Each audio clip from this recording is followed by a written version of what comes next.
मित्रों, भगवान विष्णु ने बताया, पति पत्नी का रिश्ता कितने जन्मों तक रहता है।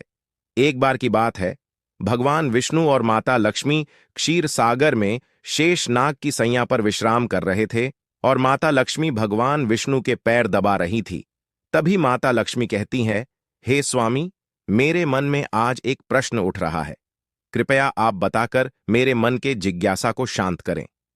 तभी भगवान विष्णु कहते हैं, हे देवी, पूछो तुम्हारा वह कौन सा प्रश्न है। मैं अवश्य ही तुम्हें उस प्रश्न का उत्तर देने का प्रयास करूंगा। तभी माता लक्ष्मी कहती हैं, हे स्वामी, मेरा प्रश्न यह है कि एक पति पत्नी का रिश्ता कितने जन्मों तक रहता है। तभी भगवान विष्णु कहते हैं, हे देवी, आपके इस प्रश्न का उत्तर महादेव की एक कथा में छिपा हुआ है। तुम इस कथा को पूरा सुनो, इससे तुम्हें पता चल जाएगा कि पति पत्नी का रिश्ता कितने जन्मों तक रहता है। तभी माता लक्ष्मी कहती हैं, हे स्वामी, कृपया आप इस कथा को सुनाइए। मैं इस कथा को पूरे मन से सुनूंगी। फिर भगवान विष्णु कहते हैं, हे देवी, जो भी स्त्री पुरुष इस कथा को सुनते हैं वह समझ जाते हैं कि पति पत्नी का रिश्ता कितने जन्मों तक का होता है या रहता है। नमस्कार मित्रों, आप सभी लोगों से निवेदन है कि इस कथा को और कहानी को सुनने से पहले कमेंट बॉक्स में जय श्री हरि विष्णु लिखकर, वीडियो को लाइक करके, चैनल को सब्सक्राइब करके बेल आइकन ऑल पर प्रेस कर लीजिए, जिससे आप सभी लोगों को हमारा वीडियो सबसे पहले मिले और आप सभी लोग प्राचीन कथाओं और कहानियों से जुड़े रहें। मित्रों, फिर आगे भगवान विष्णु माता लक्ष्मी को कथा सुनाते हुए कहते हैं, हे देवी, एक बार की बात है। माता पार्वती शिव जी से कहती हैं, प्रभु, कई दिन हो गए, आज ऐसा मन कर रहा है कि कुछ ज्ञान की बातें सुनने को मिले। तो भगवान शिव कहते हैं, बताओ, किस प्रकार के ज्ञान की चर्चा की जाए। फिर माता पार्वती कहती हैं, हे प्रभु, मैंने देखा है कि पृथ्वी लोक पर कुछ स्त्री पुरुष बड़े ही प्रेम से जीवन जीते हैं। यहां तक कि कुछ स्त्री पुरुष तो एक पल के लिए भी दूर नहीं होते, एक दूसरे को देखकर ही जीते हैं और दोनों की जोड़ी जन्म जन्मांतर तक बनी रहती है। तो हे प्रभु, मैं यह जानना चाहती हूं कि क्या इस कल युग में भी पति पत्नी की जोड़ी दूसरे जन्म में मिल पाती है या नहीं। और साथ ही साथ कुछ चर्चा भाग्य को लेकर भी चाहती हूं कि जो भाग्य में नहीं होता, क्या वह मनुष्य को प्राप्त हो सकता है। भगवान शिव कहते हैं, हे पार्वती, मैं तुम्हारे मन की बात ठीक से समझ चुका हूं। अब मैं तुम्हें एक छोटी सी कहानी सुनाता हूं। इस कहानी को बड़े ही मन से सुनना, क्योंकि इस कहानी को सुनने से तुम्हें दो ज्ञान की बातें प्राप्त होंगी। पहली, स्त्री पुरुष का नाता कितने जन्मों तक रहता है। दूसरा, भाग्य में जो नहीं होता वह कभी नहीं मिलता। भगवान शिव कहते हैं, हे पार्वती, एक राजकुमारी थी जो पूरी तरह से चरित्रवान थी, जिसकी शादी एक चरित्रवान राजकुमार के साथ हुई थी। दोनों ही जीवन का आनंद सुख वैभव के साथ ले रहे थे। उन्हें धन की कोई कमी नहीं थी। कमी थी तो एक संतान की थी, जिसको लेकर की राजकुमारी चिंताग्रस्त रहती थी। समय धीरे धीरे गुजरता गया। एक दिन राजकुमारी की तबीयत अचानक बहुत खराब हो गई। फिर वह राजकुमार से बोली, प्रीतम, मैंने आपको बहुत प्यार किया है, मैंने आपकी बहुत सेवा की है, भजन पूजा भी की है, मगर मैं आपकी एक खुशी पूरी नहीं कर पाई। वह है संतान को जन्म देने की खुशी। मुझे आभास हो रहा है कि मेरा जीवन कुछ पलों में ही समाप्त होने वाला है। मलाल मत करना। मेरे ना रहने के बाद मेरी यादों में जीवन जीना। मैं आपको वचन देती हूं, अगले जन्म में फिर आपकी पत्नी बनूंगी। तब मैं आपकी संता की इच्छा अवश्य पूरी करूंगी। और फिर इतना कहते ही उस राजकुमारी की मृत्यु हो जाती है। फिर भगवान विष्णु माता लक्ष्मी से कहते हैं, हे देवी। फिर आगे भगवान शिव कहते हैं, समय आने पर एक दिन राजकुमार भी शरीर पूरा कर लेता है। फिर वह राजकुमार एक ऐसे राजा के यहां जन्म लेता है जिसकी 1600 रानियां थीं और सब रानियों के बीच में वह अकेला ही पुत्र था। उधर वह राजकुमारी भी एक ऐसे राजा के यहां जन्म लेती है। उसकी भी 1600 रानियां थीं और सभी रानियों के बीच में केवल एक ही पुत्री थी। भगवान शिव आगे कहते हैं, हे देवी पार्वती, जिस राजा का पुत्र था, उस राजा के पास में एक बहुत ही अक्लमंद और वफादार तोता था। राजा उससे बहुत सारे मामलों में सलाह लिया करता था और उसकी सलाह वह मानता भी था। बड़ी बड़ी मुश्किल समस्याओं में राजा तोता की सलाह अवश्य लेता था। फिर भगवान विष्णु माता लक्ष्मी से कहते हैं, हे देवी शिव जी पार्वती को आगे बताते हुए कहते हैं, एक दिन राजा ने उस तोते को बुलाया और तोते से कहा, हे तोते, मैं तुम्हें एक बहुत बड़ी जिम्मेदारी सौंप रहा हूं जो तुम्हें पूरी करनी है। तो तोता ने कहा, बोलो महाराज, मैं आपके लिए कुछ भी कर सकता हूं। तो राजा ने कहा, हे तोते, तुम तो जानते हो कि मेरा एक ही बेटा है और मैं अपने बेटे के लिए जैसी बहू चाहता हूं तुम्हें ढूंढ करके वैसी ही बहू लानी है। और फिर राजा ने उस तोते को अपने मन की सारी बात बता दी कि वह बहू कैसी चाहता है। फिर राजा की बात को सुनकर कि वह तोता राजी हो गया। और फिर तोता ने राजा से कहा, महाराज, आप जैसी भी राजकुमारी चाहते हैं, आपकी जैसी भी पसंद हो, आप एक पर्ची पर लिख करके और मेरे पैर में वह पर्चा बांध दो और फिर आगे का काम आप मेरे ऊपर छोड़ दो। मैं वैसी ही राजकुमारी तलाश करके लाऊंगा जैसी राजकुमारी आप चाहते हैं मित्रों। फिर तोते की बात को सुनकर के राजा ने एक पर्ची पर अपनी पसंद की राजकुमारी के बारे में लिख दिया कि वह कैसी राजकुमारी चाहता है और उस पर्चे को तोते के पैर में बांध दिया। फिर तोता वहां से राजकुमारी की खोज में उड़ता हुआ चल देता है। जब तोता एक पड़ोसी देश में पहुंचा जहां बहुत भारी बारिश हो रही थी तो उसको एक जंगल में शरण लेनी पड़ी। उसको एक पुराना पेड़ मिल गया। इस पेड़ में खोखला था। वहीं उसको लगा कि वह जगह उसके आराम के लिए बहुत ही ठीक रहेगी। जैसे ही तोते ने उस पेड़ के खोखले के अंदर जाने के लिए सोचा, वैसे ही अंदर से एक आवाज आई, तुम अंदर नहीं घुसना, नहीं तो तुम अंधे हो जाओगे।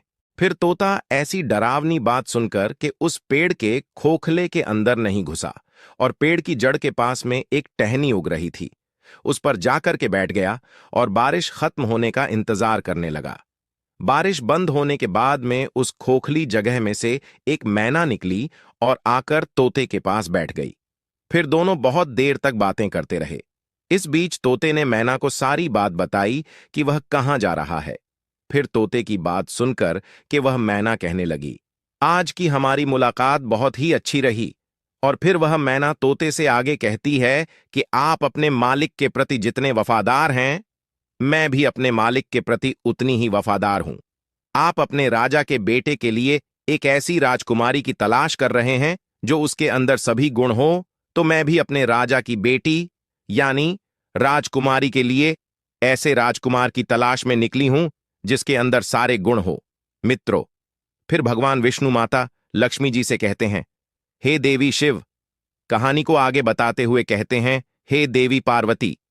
फिर वह तोता कहने लगा कि हमारे राजा का कहना है कि हम ऐसे घर की राजकुमारी लेकर आएंगे जिस राजा की 1600 रानियां होगी, क्योंकि हमारे राजा की भी 1600 रानियां हैं।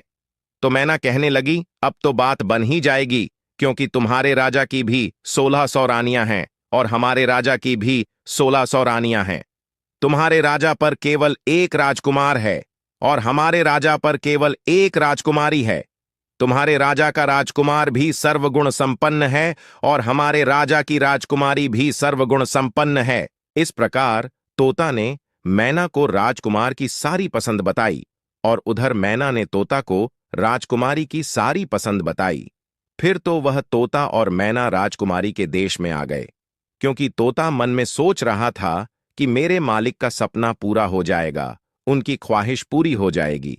क्योंकि वह जैसी राजकुमारी के बारे में सोच रहे थे, वैसी ही राजकुमारी उनके लिए आज मुझे मिल गई है।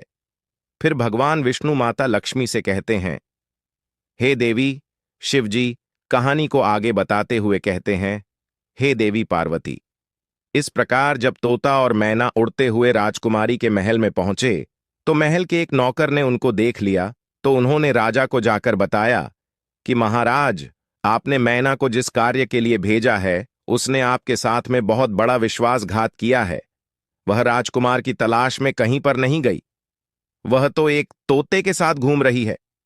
मैंने उसे तोते के साथ घूमता हुआ अपनी आंखों से देखा है और आपकी बात तो पूरी तरह से भूल गई है।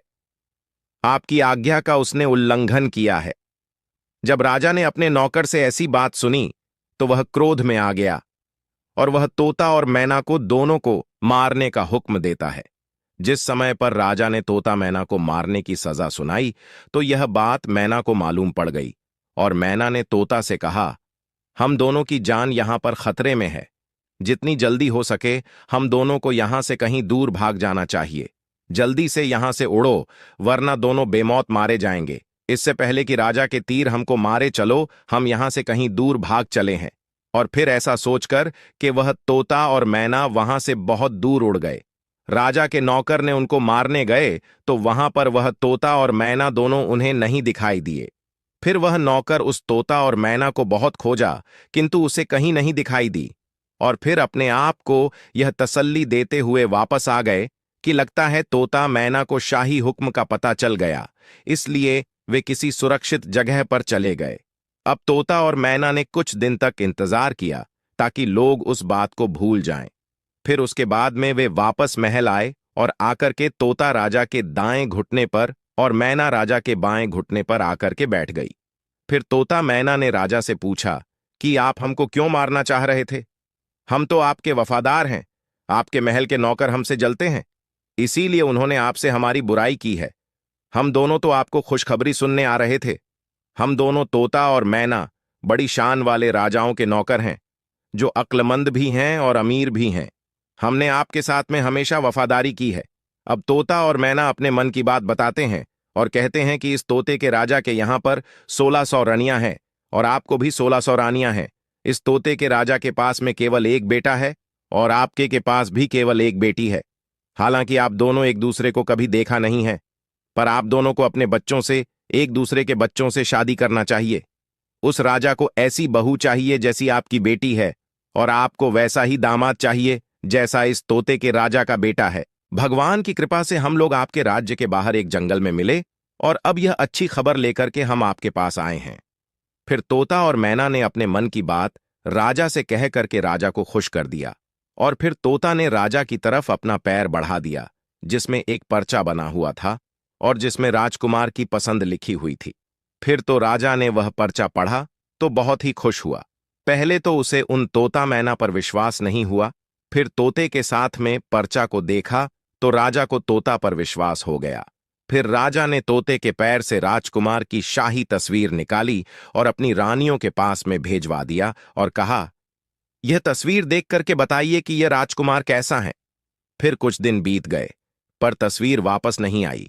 राजकुमारी को वह तस्वीर बहुत ही पसंद आई और फिर वह राजकुमारी उस राजकुमार की तस्वीर को अपने हाथ में ही लिए रखती थी। खैर, कुछ दिनों के बाद में रानियों की तरफ से जवाब आया कि राजकुमार सबको पसंद है, अब उसकी शादी जल्दी ही हो जानी चाहिए, क्योंकि राजकुमारी तो राजकुमार को देखे बिना रह नहीं पा रही है। मित्रों, फिर आगे भगवान विष्णु माता लक्ष्मी से कहते हैं, हे देवी शिव जी। आगे कहते हैं, जैसे ही यह जवाब राजा के पास पहुंचा तो राजा ने तोते को यह कहकर के वापस भेज दिया कि वह अपने मालिक से जाकर कहे कि राजकुमार की मनपसंद लड़की उसे मिल गई है, वह 10 महीने के अंदर अंदर शादी के लिए हमारे पास आ जाएं। फिर तोते ने आदर के साथ में झुक करके राजा को प्रणाम किया और अपने देश को उड़ता हुआ चल दिया। फिर अपने देश पहुंच करके तोते ने राजा को अपनी यात्रा की सफलता के बारे में बताया तो राजा यह सुनकर बहुत ही खुश हुआ कि वह जैसी बहू चाहता था उसे वैसी ही राजकुमारी अपने बेटे के लिए मिल गई। और फिर राजा ने तुरंत ही इस शानदार मौके को शानदार तरीके से मनाने का हुक्म दे दिया। राजकुमार के लिए राजा ने सबसे कीमती और बढ़िया कपड़े बनवाए, घोड़ों के लिए बहुत शानदार जीन बनवाई गई, सिपाहियों के लिए भी नई और बढ़िया वेशभूषा बनवाई गई। बहुत सारे तरह की भेंट जैसे अनमोल हीरे जवाहरात, बढ़िया कपड़े, मुश्किल से मिलने वाले फल, कीमती मसाले और बढ़िया किस्म के इत्र आदि इकट्ठा किए गए। हर चीज को याद करके राजा ने इकट्ठा किया। महीने जल्दी ही गुजर गए। इतनी तैयारियों में समय कब निकल गया राजा को पता ही नहीं चला। पर अफसोस, शादी की कुछ दिन पहले ही राजकुमार का पिता बीमार पड़ गया और वह मर गया। अब परिवार वालों के लिए यह एक बहुत ही बड़ा धक्का था। राजकुमार को अपना जाना टालना पड़ा, क्योंकि ऐसे समय पर शादी के लिए राजकुमार का जाना अपने पिता का अपमान करना दिखाता था। फिर जैसे ही राजकुमार के पिता की मौत का अफसोस का समय बीता, फिर राजकुमार तोते के साथ में राजकुमारी के साथ में शादी करने के लिए निकल पड़ा। उधर राजकुमारी का देश कोई ज्यादा दूर नहीं था, इसलिए राजकुमार तोते के साथ में बहुत ही शीघ्र पहुंच गया और फिर राजकुमार ने अपने डेरे राजकुमारी के महल के पास वाले बगीचे में डाल दिया। अगर राजकुमार उस बगीचे में न घुसा होता अच्छा होता, क्योंकि वहां उसका तोता मर गया। उस बगीचे के माली ने उस तोते को मार दिया, क्योंकि वह तोता एक आम के पेड़ पर बैठ करके आम को खा रहा था और राजकुमार की तरफ उस आम को फेंक रहा था। यह बात माली को रास नहीं आई और तोते पर क्रोधित होकर उसने तोते को मार दिया। जैसे ही राजकुमार के ऊपर यह मुसीबत आई, उसके कुछ देर के बाद ही उसने सुना कि राजकुमारी के पिता ने अपनी बेटी की शादी उसके साथ करने से इनकार कर दिया, क्योंकि उसका पिता मर गया था।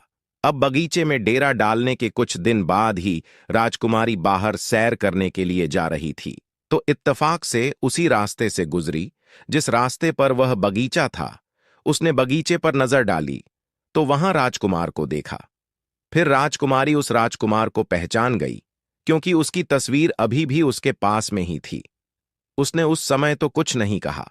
फिर वहां से वह राजकुमारी सीधा अपने महल में लौट आई, क्योंकि राजकुमारी को अपना प्रेमी मिल गया था। उसी समय से उसको सब कुछ बहुत अच्छा लगने लगा।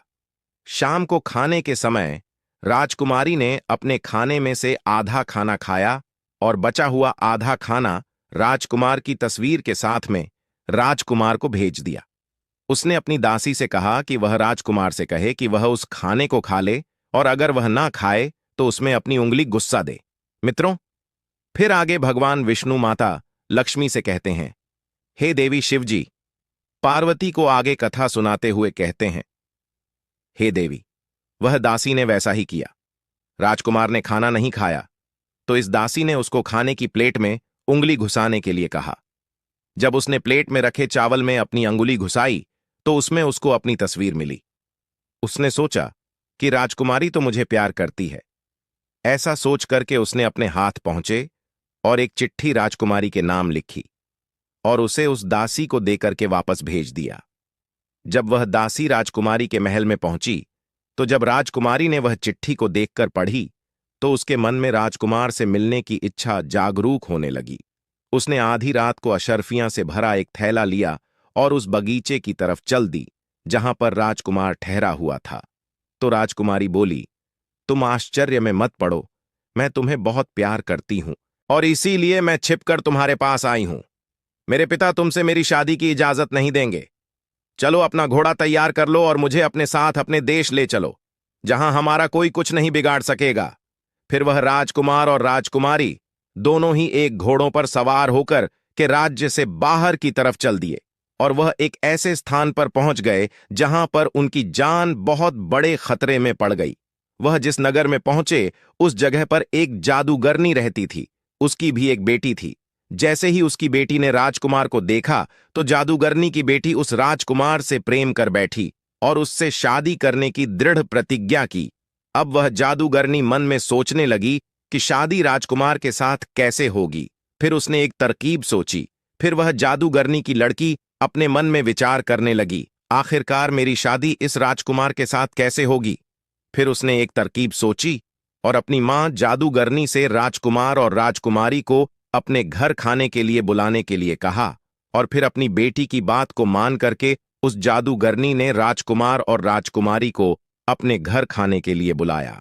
जब राजकुमार और राजकुमारी उस जादूगरनी के घर पर खाना खाने के लिए गए तो राजकुमार को एक कमरे में बुला करके उस जादूगरनी ने उसके गले में एक रस्सी का फंदा डाला।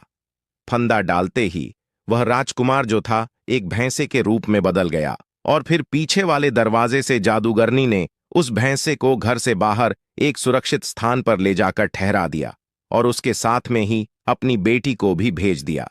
अब राजकुमारी खाना खाने के बाद में अपने राजकुमार को ढूंढने लगी, मगर वह भैंसा बन चुका था।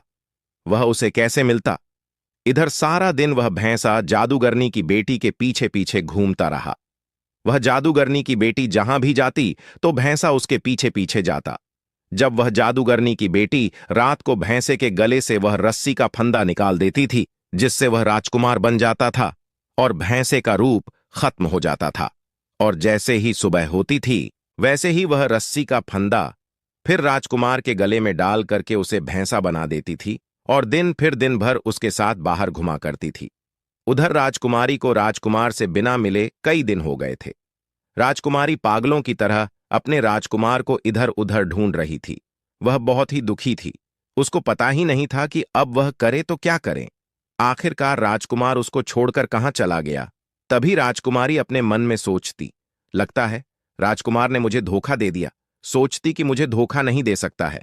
वह मुझसे बहुत प्यार करता है, मैं भी उससे बहुत प्यार करती हूं।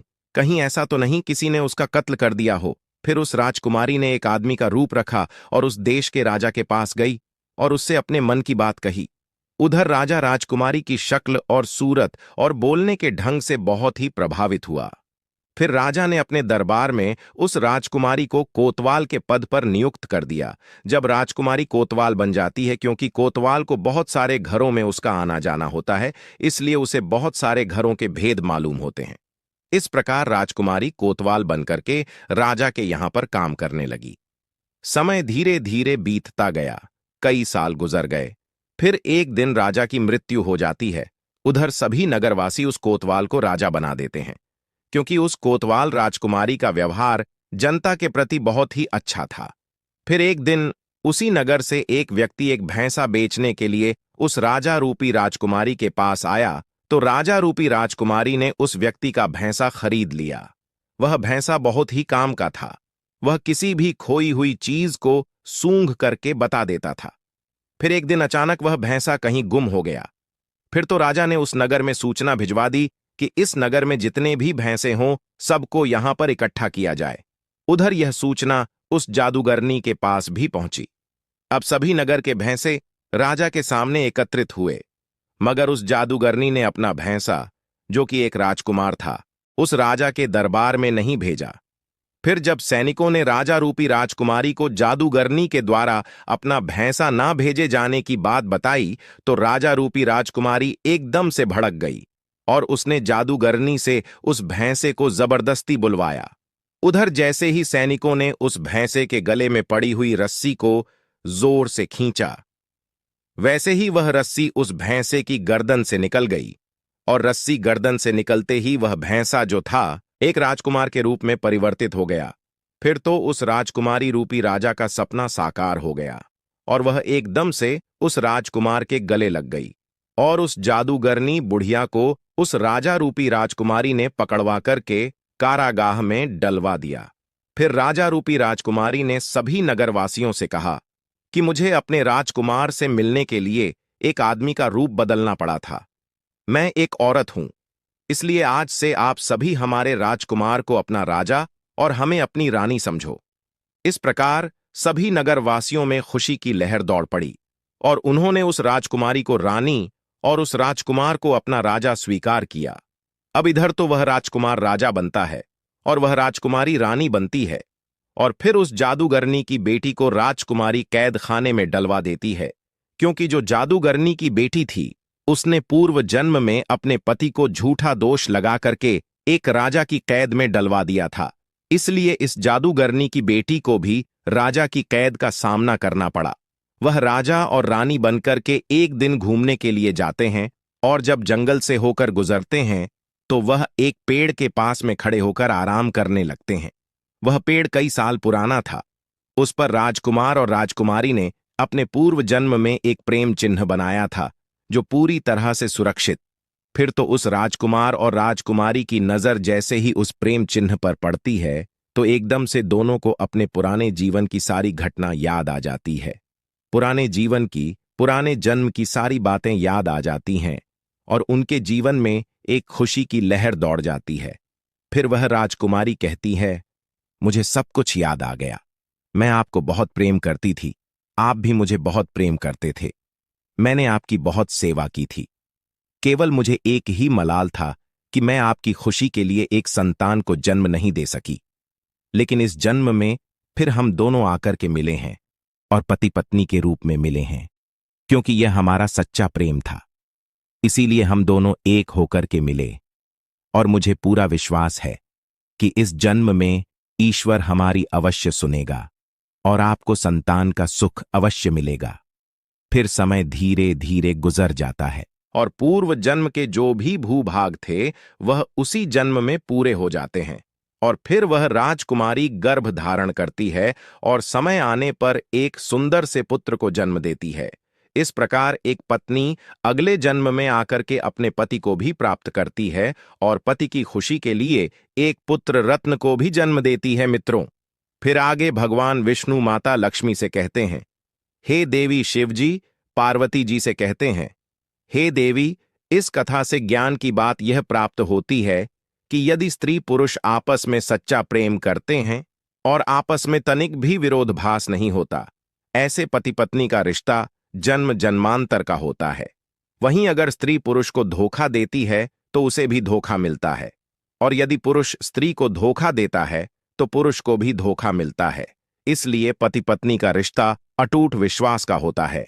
इसलिए एक दूसरे के साथ विश्वास बनाए रखना चाहिए, और जो स्त्री पुरुष विश्वास की डोर मजबूत रखते हैं वे 7 जन्मों तक पति पत्नी के रूप में मिलते हैं और उनकी पूर्व जन्म की शेष बची हुई इच्छा को भी भाग्य की देवी पूरी करती है। जिस प्रकार राजकुमारी को अपने अगले जन्म में वही राजकुमार पति के रूप में मिला और उसकी शेष बची हुई इच्छा जो संतान की प्राप्ति की थी, फिर उसे अगले जन्म में संतान का सुख भी मिला। मित्रों, फिर आगे भगवान विष्णु माता लक्ष्मी से कहते हैं, हे देवी, इस कथा से दूसरे ज्ञान की बात यह प्राप्त होती है कि भाग्य में जो नहीं होता वह कभी नहीं मिलता, क्योंकि जादूगरनी की बेटी का चरित्र ठीक नहीं था। वह अपनी जादुई शक्ति के बल पर राजकुमार को हासिल करना चाहती थी, जो कि राजकुमार उसके भाग्य में नहीं था। इसीलिए वह उस राजकुमार को हासिल नहीं कर सकी, क्योंकि जो भाग्य में नहीं होता वह कभी नहीं मिलता।